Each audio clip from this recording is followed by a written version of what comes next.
Ah, alors, nous avons été coupés avec Pierre. Alors, nous avons été coupés avec... Alors, nous avons été coupés avec... Pierre, tu es là? Oui, je suis là, mais je n'ai pas de caméra. Ah si, voilà, je suis là. Je te vois, je te vois. Ah, j'ai eu un problème, ce sont des ouvriers qui sont à côté qui ont coupé. Et je me suis retrouvée d'un seul coup sans connexion, donc je suis désolée. Non. Désolée. Alors, je ne sais pas où on s'est arrêté. Donc, nous en étions au nouveau titre du futur livre. Eh bien, donc, voilà, je racontais comment ça m'était venu. D'abord parce que de plus en plus, j'ai envie de comprendre comment l'énergie peut se trouver au milieu. Parce que je suis très attaché à... Tu m'entends? Ah, très, très mal. Tu m'entends pas? Très mal. Là, tu m'entends? Oui, beaucoup mieux. Tu m'entends? Oui, Ah beaucoup bon. mieux. Donc, je suis très attaché à parler de toutes les formes d'énergie auxquelles on peut avoir accès au milieu de la nature. Et que j'ai fait certains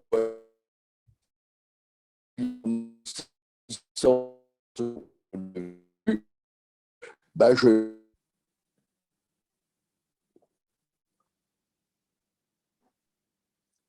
Allô? Ça passe très mal. Je ne sais pas ce qui se passe. On dirait que tu es assuré. C'est Là, ça va. assuré. Voilà, là, ça va. Alors, là, c'est bon, là? Ouais. Reste Bon. près du Tu me, micro. Je ne sais pas ce qui s'est tu me passé. dis, là, ça passe bien? Bon. Ouais. Reste... Oui ou non? Oui, oui, ça va, ça va. Là, pour le moment, ça va bien, je pense. Hein? Oui, oui. Donc, le nom du futur livre après les élections. Je pense que les élections. Bon. Bon.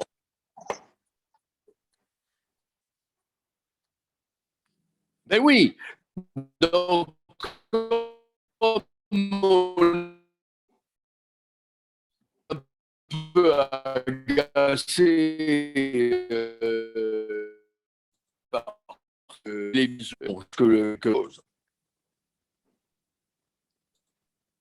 tu m'entends plus? Je ne sais pas ce qui se passe. Il y a quelque chose. Attends, je vais me déplacer. Je ne sais pas. Et là, tu m'entends? Oui, là, ça va. Tu m'entends? Est-ce que vous entendez correctement Pierre pour toutes les personnes qui sont présentes ici? Reste près. Est-ce que vous entendez Pierre? Les personnes qui sont encore Là, vous m'entendez? Oui. Est-ce que vous entendez Pierre? Oui. D'accord. Alors, Oui. allons-y, on peut poursuivre. Bon. Alors, on peut poursuivre. Très bien.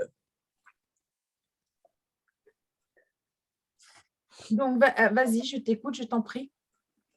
Eh bien non, mais je disais simplement que j'avais envie que, parce que beaucoup de gens attendent autre chose que des infos liées à des combats de rue, à de la violence verbale et tout ça. Je pense que ils attendent aussi de leur vie sur Terre un enchantement du monde, un émerveillement, et que le cœur de la vie passe par là essentiellement.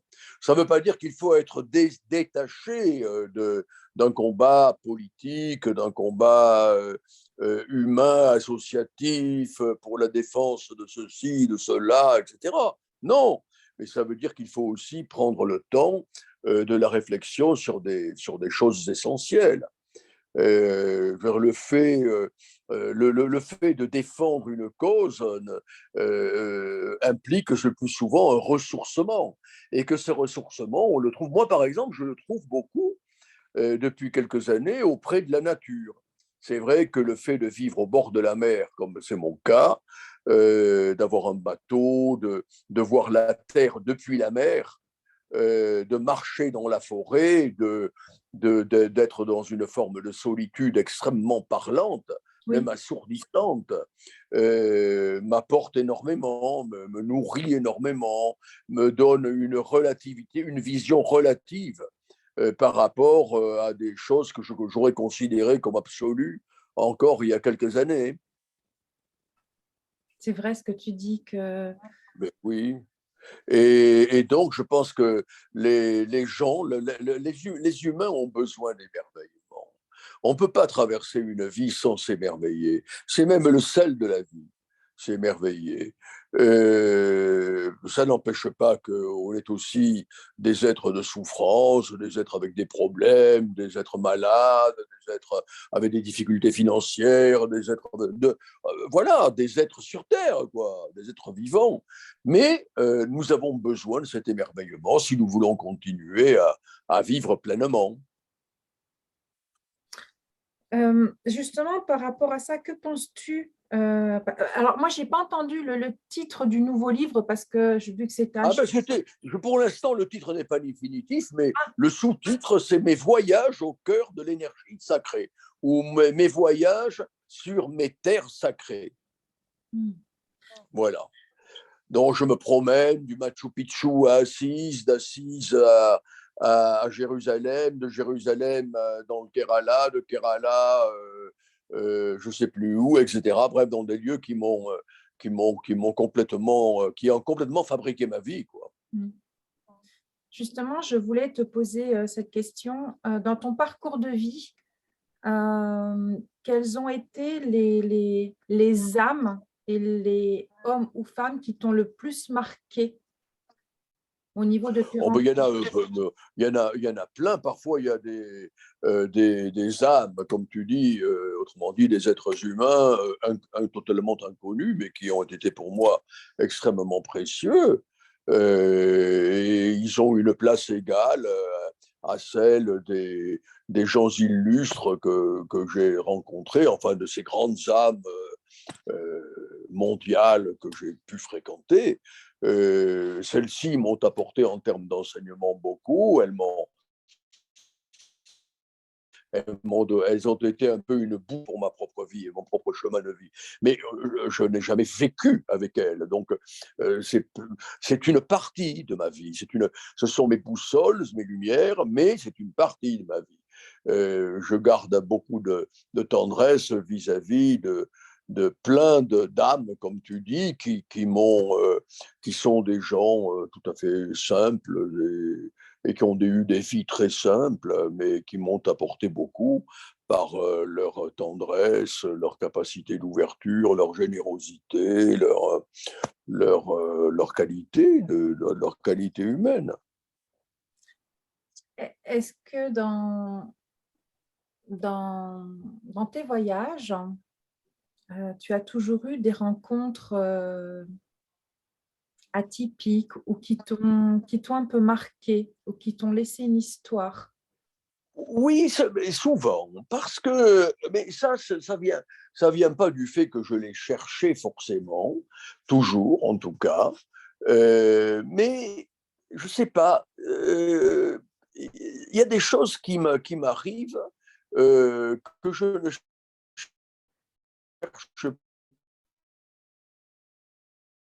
pas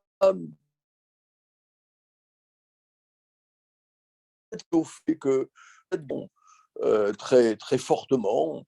Et quand tu es très curieux du présent, tu es candidat à rencontrer des choses comme des êtres qui sont des grandes émotions dans ta vie. Donc, il m'est toujours arrivé des choses surprenantes, pas forcément avec uniquement l'abbé Pierre, la sœur Emmanuelle, Mère Teresa et tous ces gens, Amma et tous ces gens-là, mais avec des gens.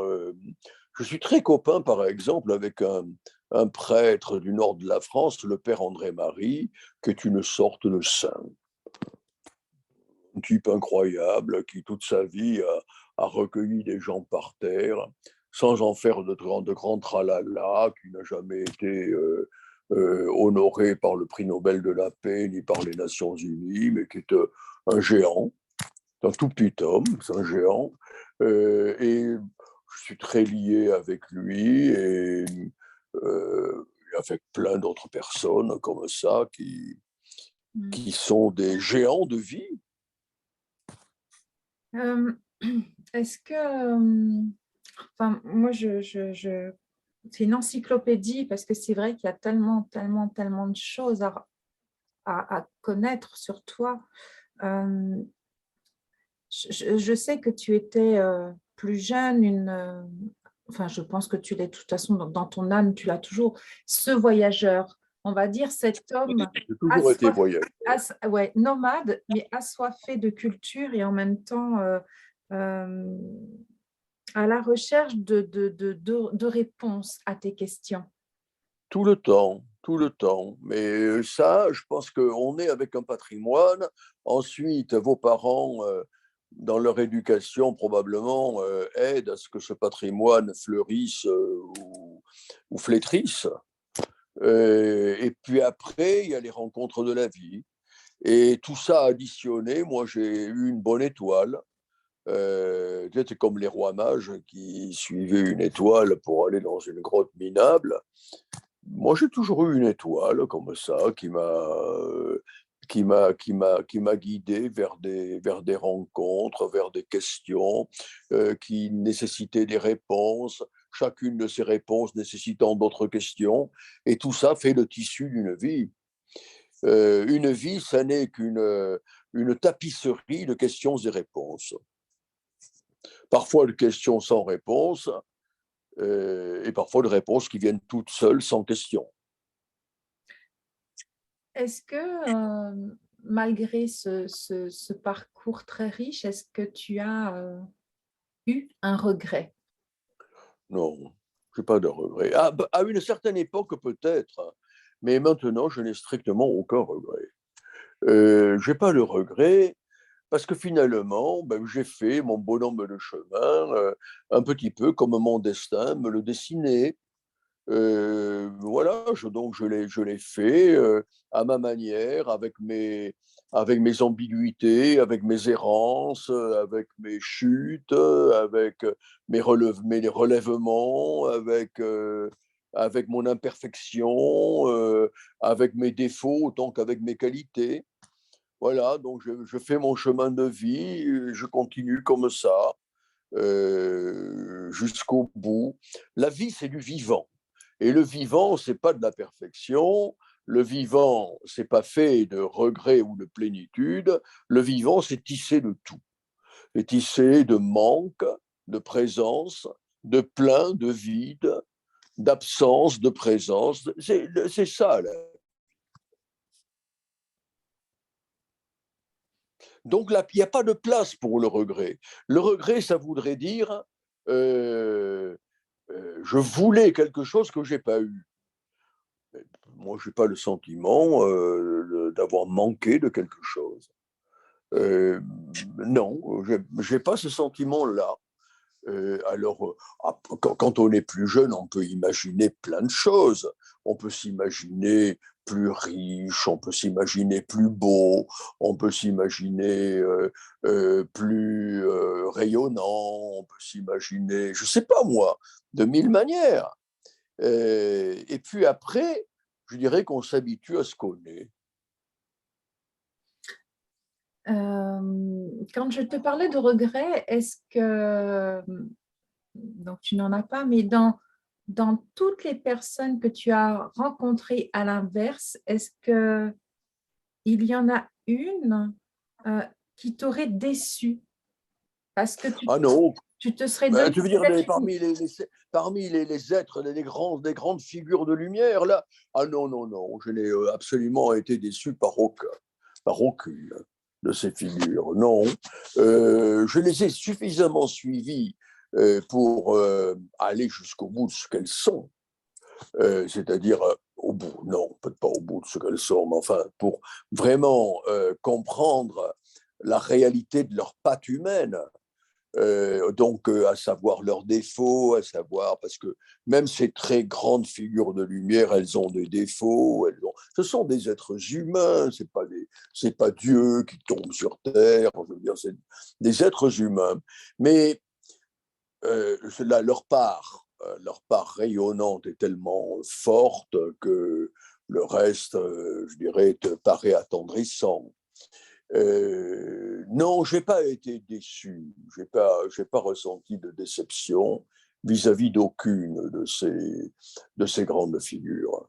J'ai ressenti plutôt, alors à y réfléchir bien, ressenti quelques regrets de ne pas avoir donc rencontré dans mon époque contemporaine, donc celle où je vis, certaines personnes que j'aurais beaucoup aimé rencontrer de près et suivre. Euh, bon, l'une qui est morte l'année où je naissais, donc c'était compliqué pour moi de la rencontrer, c'était Gandhi. Ah oui. Euh, et une autre que j'aurais pu rencontrer, mais que je n'ai pas rencontrée, qui était Nelson Mandela. Mm. Et, et puis de ne pas avoir rencontré Mère Teresa. Voilà, je crois que je résume à peu près tout des regrets que je pourrais avoir de ne pas avoir rencontré tel ou tel. Je n'ai jamais eu de regret de ne pas avoir rencontré un président de la République, ce qui n'est pas vrai parce que j'ai rencontré François Mitterrand, mais ça m'a jamais, je n'ai pas eu de regret là-dessus. Comment tu t'es sentie face à toutes ces personnes? Est-ce que tu t'es sentie petit, Bon, grand? je me suis senti toujours, c'était différent en fonction du caractère des personnes. Par exemple, l'abbé Pierre était plus impressionnant que la sœur Emmanuelle. Je rigolais beaucoup comme des copains avec la sœur Emmanuelle. Je ne me permettais pas ça avec l'abbé Pierre. Euh, voilà, donc après, il y a également des différences liées à la communication verbale.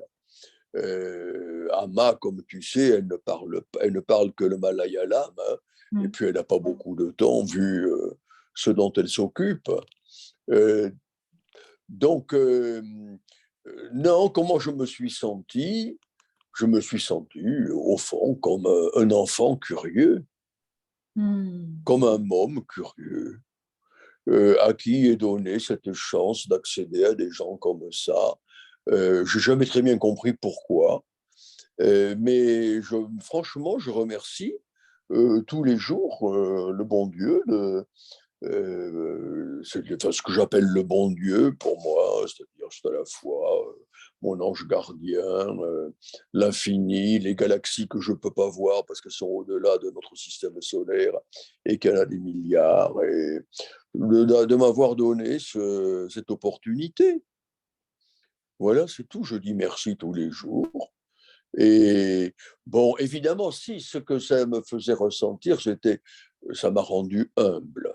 Parce que quand tu vois ce que certaines personnes sont capables de faire au nom de l'humain, ça rend humble. Si jamais tu avais encore un orgueil un peu trop développé, ça le remet un peu à sa place. Ça fait du bien de ce point de vue-là. Mm. Tu vois, quand je vais voir le père Pedro à Madagascar, Oui. euh, franchement, on a le même âge, hein, et je me dis, ce type, comment il fait pour, depuis 50 ans, rester au milieu de tout ça? Moi, je me serais enfui. Surtout toi qui es Oui, mais je lui ai dit souvent. Surtout toi qui es hypochondriaque en plus. Alors, Alors, en plus, je suis hypochondriaque, mais ça, on s'y fait à la limite. Mais franchement, c'est vraiment la tonne d'emmerdement qui lui tombe dessus tous les jours. C'est quelque chose d'ahurissant. Je veux dire, on n'a pas idée. justement, je voulais en venir au Père Pedro parce que le Père Pedro, on n'en parle pas beaucoup. On parle toujours Mais on n'en parle pas il y a beaucoup parce qu'il toujours est loin. des noms Parce qui qu'il est reviennent. loin. Mais le C'est Père parce qu'il est Pedro, loin. ouais, mais on n'en parle C'est pas souvent. Madagascar. Ouais, mais et pourtant, il fait tellement de choses. Mais c'est un géant, attends. L'abbé Pierre disait, qui était allé voir le père Pedro Amada, il disait auprès du père Pedro, nous sommes tous des enfants de cœur. C'est une formule, mais surtout venant de lui, c'est une formule, mais c'était quand même rempli de bon sens, parce que il faut voir en y allant et en y vivant auprès de lui ce que ça implique d'aimer des pauvres types. On peut imaginer que les gens du monde de la misère, comme on l'appelle, ils sont meilleurs. Enfin, c'est pas le bon sauvage, quoi. C'est pas Bernardin de Saint-Pierre, c'est pas Paul et Virginie. Hein. Ils mentent, ils vous trahissent, ils picolent, ils battent leurs femmes, ils se droguent. Enfin, ils vous créent plein d'ennuis de toutes sortes. Je veux dire, c'est. Comment, Et comment tu l'as quand connu? même, il Comment tu l'as, continue. comment tu l'as connu, le père Pedro? Je l'ai connu grâce à mon pote André Marie, le Monro dont je te plais, pas sur le père Pedro. Et voilà, bah, c'est lui qui a fait le lien et je me suis retrouvé, c'était en 2014, je crois, ou 2012, là-bas à Madagascar. Cette richesse, c'est vrai que tu es une encyclopédie de voyage, une encyclopédie Mais ça prouve que j'ai plus 20 ans. Voilà. Et ça prouve que tu as une énorme richesse. Enfin, avec toi, c'est que du bonheur à chaque fois parce que c'est tellement bon, justement. C'est tellement bon de te faire connaître parce que c'est intéressant et tu nous parles de choses sensées. Euh, Mais écoute, j'essaie de faire et j'essaie de le faire un peu plus que je ne le faisais avant. Avant, je ne me préoccupais pas beaucoup de communication, comme on dit. Et puis je me suis rendu compte que c'était idiot d'avoir ce regard un peu de hauteur sur cette question de communiquer, parce que c'était presque un peu une forme d'orgueil que de ne pas vouloir communiquer en disant qu'ils même me suivent quelque part, tu vois. Et c'est pour ça que j'ai fait l'effort depuis maintenant un an d'avoir créé un site internet, une chaîne YouTube, d'entretenir. J'ai quelqu'un qui le fait pour moi hein, parce que je ne suis pas oui. capable de le faire.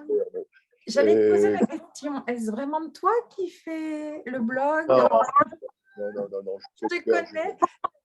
j'ai quelqu'un qui me fait ça et moi je donne simplement les informations et même il y a des idées de communication qui viennent pas de moi, qui viennent de la personne en question et qui me dit faut aussi que plutôt ça.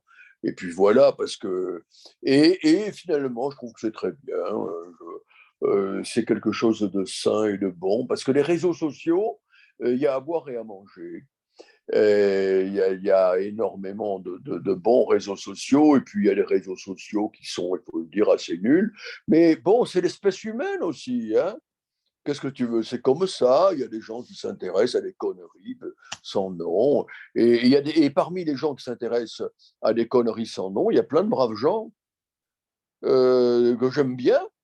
Il y a mes voisins, pêcheurs là, des plages pas loin de chez moi, qui doivent suivre plutôt ce genre de réseaux sociaux que les miens. Hein.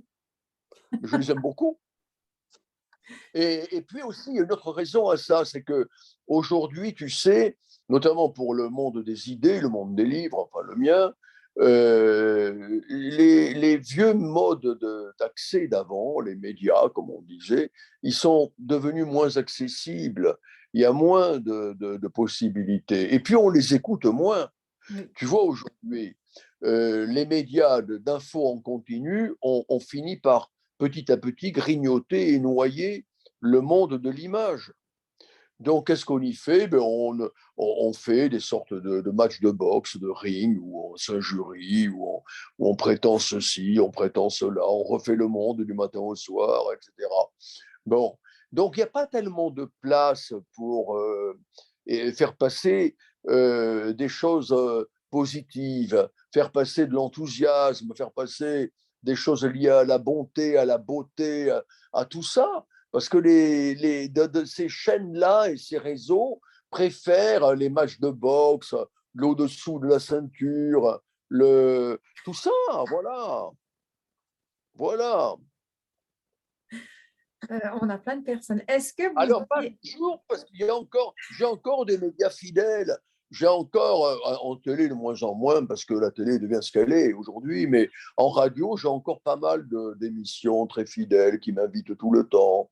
Bon, je ne vais pas me plaindre, hein. Je voulais simplement, puisque nous avons pas mal de personnes, je voulais savoir si il y avait des personnes qui voulaient et qui souhaiteraient poser une question à Pierre. Donc, profitez-en, parce que c'est l'occasion unique de votre vie de pouvoir poser une question via le groupe à Pierre Lunel. Donc, si vous avez une question, profitez-en. Et même s'ils n'en ont pas, et s'il leur en vient après, je peux répondre ultérieurement. Ce n'est pas un problème, ça. On n'est pas obligé d'avoir une question immédiate. Mais j'adore ton changement parce que tu as évolué. Moi, je me rappelle de Pierre Lunel que j'ai interviewé il y a 1 an. Et là, l'évolution. Oh là là, ce cœur, il est devenu waouh. Tu t'es complètement ouvert. C'était panique à bord et maintenant, c'est no panique. Et j'adore. Je... Tant mieux. Il vaut mieux adorer que C'était détester. Ah ouais, c'était ma petite chérie, oh là là, mais ce que tu me demandes, ouf. Et là, bah, c'est génial, c'est du bonbon, c'est bon, c'est incroyable. Ça ne sera jamais aussi beau que les coquelicots que tu as autour de toi, Mais tu ils sont vois. pour toi parce que tu adores les coquelicots. Tu aimes les champs de Oui, coquelicots. oui, oui, oui, oui, oui, oui. Ah ben parce que le rouge du coquelicot, c'est un rouge unique. Et la Il n'y a fleur pas un rouge, il n'y a pas un rouge aussi génial que le rouge du coquelicot. tu vois que je me rappelle bien de nos Oui, oui, oui. échanges, hein, que ta fleur. J'adore. Mais tu sais, les coquelicots, il faut toujours se dépêcher parce que les champs de coquelicots, ils sont éphémères. Oui, c'est vrai. Mais tu vois, je n'ai pas oublié. Je voulais te faire un petit clin d'œil à Ben, ça, c'est même, joli, ça me fait plaisir. même très loin. Euh, Si tu avais ouais, tiens, un conseil, on va dire, si tu avais un conseil à nous offrir ou à nous donner, quel serait ton conseil sur Oh non, pas un conseil. Si on me demandait, non pas un conseil, mais j'ai pas de conseil à donner. Moi, chacun est devant sa vie avec, je dirais, ce qu'il est, avec le possible également de l'environnement d'une vie, parce que on fait pas toujours comme on veut. Et je dirais simplement, en principal, d'adorer la vie et de l'adorer par des gestes, de l'adorer par des attitudes, de l'adorer quotidiennement. Pas de l'adorer de temps en temps quand il y a une fête ou un truc un peu extraordinaire qui se produit, tout ça. Non, de l'adorer au quotidien dans la simplicité des petites choses. Voilà le seul conseil que j'ai à donner, c'est-à-dire de profiter vraiment de l'air autour de soi qu'on respire, de regarder ces feuilles, ces oiseaux, toutes ces choses absolument merveilleuses qui paraissent anodines, qui sont complètement fabuleuses. Ces coquelicots, par exemple. Est-ce qu'il y a beaucoup de gens qui s'arrêtent au bord des champs pendant un quart d'heure pour les contempler? Mais elles ont besoin de notre regard, ces plantes, ces fleurs. Elles ont besoin qu'on les regarde, qu'on les touche. J'ai appris avec joie aujourd'hui, enfin, il n'y a pas longtemps, qu'il y avait pas mal de gens aujourd'hui qui s'approchaient des arbres, qui les touchaient, qui les enlaçaient, qui essayaient de leur parler, de leur comprendre. Voilà une chose totalement merveilleuse. Si vous avez un animal, ne le considérez pas comme une sorte de sous-homme à quatre pattes. Considérez-le comme votre égal. considérez-le comme une création, exactement comme vous. Et si elle est à quatre pattes, c'est pas tellement moins bien que d'en avoir deux. D'ailleurs, c'est même plus stable, quelque part. J'ai une question pour toi. Nathalie demande quels sont tes écrivains favoris. Ben, je dirais à Nathalie, hélas, que j'en lis pas beaucoup, parce que quand on écrit beaucoup, comme moi, je lis plus beaucoup d'écrivains. Mais j'ai dans ma vie adoré d'une manière inimaginable Victor Hugo. J'ai toujours beaucoup aimé Victor Hugo pour justement sa dimension spirituelle. Et puis, dans les livres qui ont marqué vraiment pour moi, que je reprends souvent, il y a 3 ou 4 livres qui sont précieux dans ma bibliothèque imaginaire, en quelque sorte. C'est le Petit Prince de Saint-Exupéry, qui est irremplaçable. C'est le Siddhartha de Hermann Hesse, sur la vie de Gautama. Et il y a aussi le prophète de Khalil Gibran, qui m'avait beaucoup impressionné, beaucoup aimé. Je lis beaucoup également de tout ce qui sort sur Jésus, sur les femmes qui entouraient Jésus, tout ce qui sort sur Marie-Madeleine, tout ce qui sort sur des êtres comme ça. Je m'intéresse beaucoup à l'écriture féminine et aux personnages féminins de l'humanité et de l'histoire de l'humanité. Parce que je suis assez fasciné, notamment dans le passé, quand je remarque ce qu'il a fallu vraiment comme amplitude de personnalité à certaines femmes, dans le contexte qui était le leur à l'époque, pour faire ce qu'elles ont fait. C'est incommensurable par rapport à ce que les hommes ont fait, qui avaient tout pour eux à l'époque. Et ce sont des choses qui restent en moi extrêmement puissantes, très fortes. C'est vrai ce que tu dis. Voilà.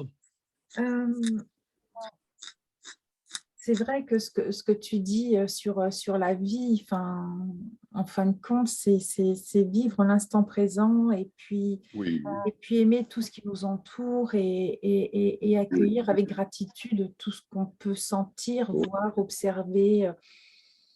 Et surtout ne pas avoir honte d'apparaître comme un enfant. Je dirais que c'est notre enfant intérieur qui, quelque part, fait toc-toc et ressort, ressurgit. Oui, mais il y a beaucoup de gens qui se le coupent, qui l'empêchent de sortir. Pour des raisons de dignité, des raisons absurdes, liées à l'image qu'ils ont des âges. Mais l'enfant, c'est pas un âge particulier, c'est un esprit. Et ça signifie l'esprit d'ouverture, tout simplement, l'esprit d'enfance. L'esprit lié au présent, c'est ça l'esprit d'enfance. Un enfant, ça ne pense pas au passé, il n'en a pas. Et ça ne pense pas au futur, il s'en fout. Très juste. Ben oui. Très naïf. Voilà. Alors, je vais te remercier pour ce moment et merci d'avoir pu m'accorder Oui, à vous tous, ça fait plaisir. cet échange parce que vraiment, ça faisait tellement longtemps et tu me manques tellement. Voilà. J'ai envie de te serrer dans mes bras et de t'embrasser tellement que tu me manques. Oh.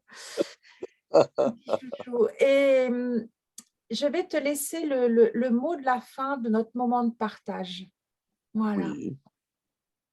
Alors, Le mot de la fin, moi, je n'aime pas les mots fins. Donc, non, mais le mot de la fin de ce partage, c'est pas la fin de notre histoire, c'est la fin de, tu sais, comme bonjour, au revoir. Et bien là, c'est voilà, une parenthèse ouverte que nous avons fait en début de ce moment et là, on va la fermer, mais on pourra passer sur autre chose la prochaine fois. Mais qu'est-ce que tu aimerais nous dire? le mot clé chez moi, parce que je déteste les choses qui sont finies, ou qu'on estime, ou qu'on imagine fini. Je dirais, allô, Oui, je voilà, tu es toujours t'écoute. là. Le mot, si tu veux, c'est à suivre. À Hmm. suivre. Tu sais, comme dans les feuilletons, on dit toujours à suivre. Eh bien voilà, c'est à suivre. Ça veut dire à continuer. Ça veut dire que voilà, les choses reviennent à un jour X, quelque temps après. Et c'est comme si c'était la veille. Voilà. Serais-tu partant pour une nouvelle aventure comme celle-ci? Mais bien sûr, on pourra recommencer, courant février. On verra, on choisira le moment. Ah, écoute, là, tu me fais un cadeau comme tu ne peux pas t'imaginer. Tu me rends alors infiniment heureuse.